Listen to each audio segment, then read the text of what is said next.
All right, so something I was wondering right before I hit record on this video is, have any of you ever wondered what car mileage relates to human years of life, right? Because this video is about me turning 50 next month and my old Subaru. We all know about how dog years and human years relate, right? Like if your dog is 9 years old and it's 7 years for then it's like 63-year-old dog or something like that, right? But I was wondering, I wonder if anyone's ever thought about that for cars. If your car has a bunch of mileage on it, how does that relate to human years? Anyway, maybe there's just the kind of crazy things I think about nobody else does. So this video is about those two things and how they relate. And I turn 50 next month in September, and that is a pretty big milestone and a milestone birthday. And so obviously a lot of people during that time, including myself, are always thinking about their health and living longer and things like that. And so I kind of want to relate that to cars.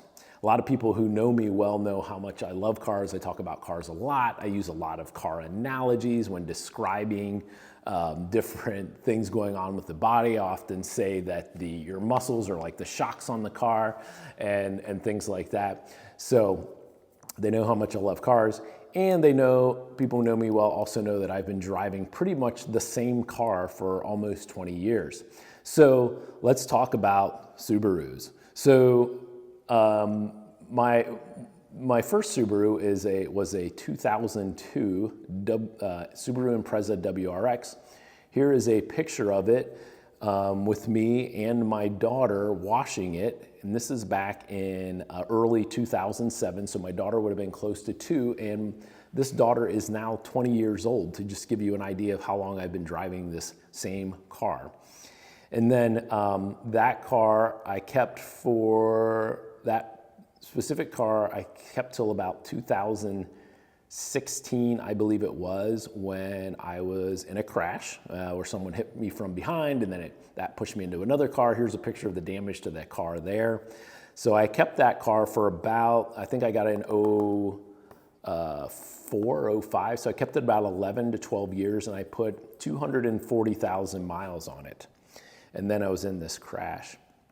And then I did decide I would try another Subaru, and here's a picture of that one. This was a newer model Subaru WRX, same model, and much different car. And I only kept that one for about a year and a half, year or two, because I really didn't like it near as much as the old one. And so then I have my current car, which is a 2003, which is pretty much identical to the 2002. Here's a picture of that one. And yeah, this current car, and kind of where that first question or first remark comes from, I have 275,000 miles on this car. I bought it with 213, knowing the maintenance history and knowing it was a great car. I knew that if I took good care of it, that it should last a long time.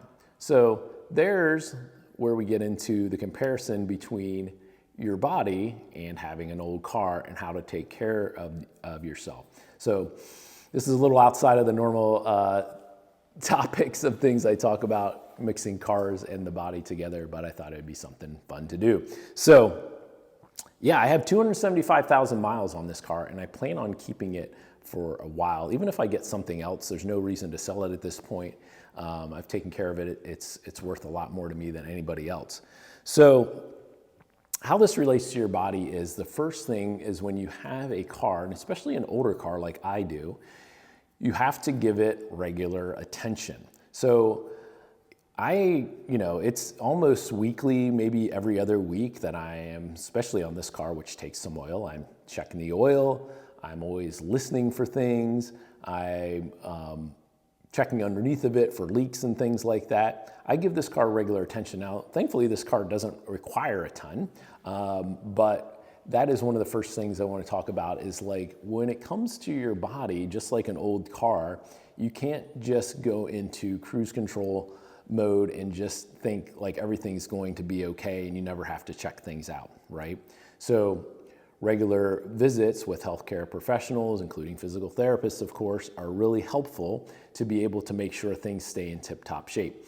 I often talk to people about how their stretching, strengthening, mobility, nutrition, and all these things need to be something that you pay attention to almost daily, right? And this is especially interesting as I get a little bit older. I think most people, as you get older, you realize that what you used to be able to do of just jumping off the couch, going to do some activity, and then getting done with it, pushing your body and not doing any prep before or after, that you can't do that as much anymore. You do have to spend more time doing some stretching, mobility, and some recovery, right? Making sure your recovery is just as important as everything else that you're doing with your body is super, super key.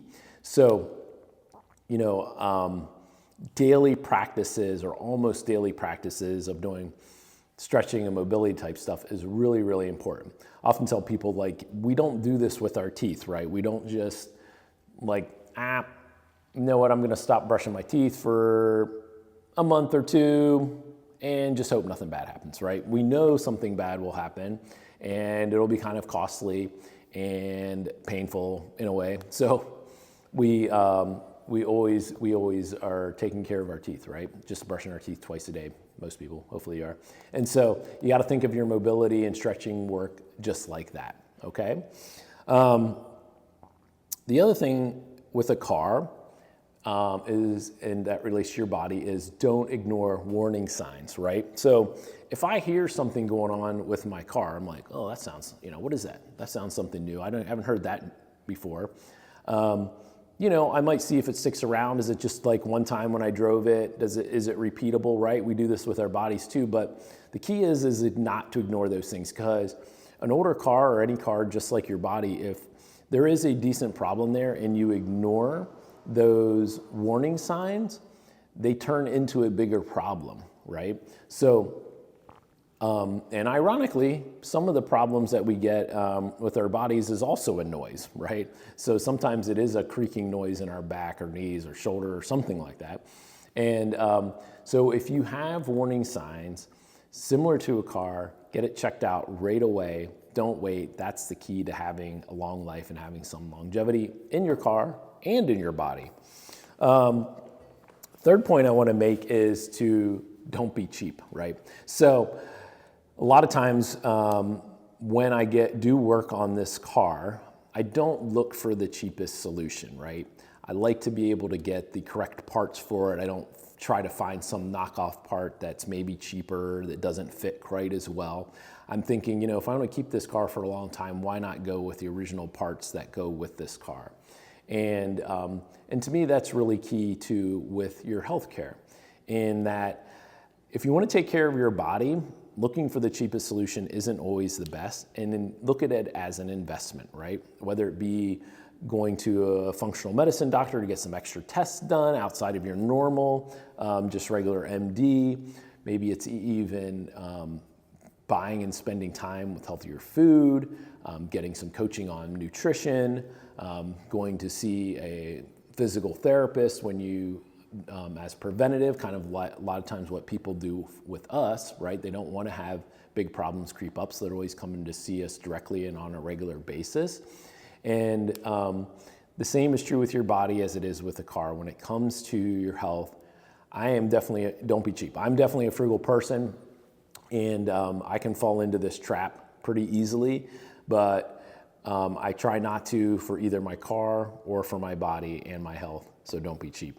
The last one I want to put that I kind of came up with is this little car analogy is don't race it too hard, okay? So this particular model car is like a turbocharged Subaru, and it was famous for its pedigree of rally racing, which is where they race these cars through the woods and things like that and over jumps.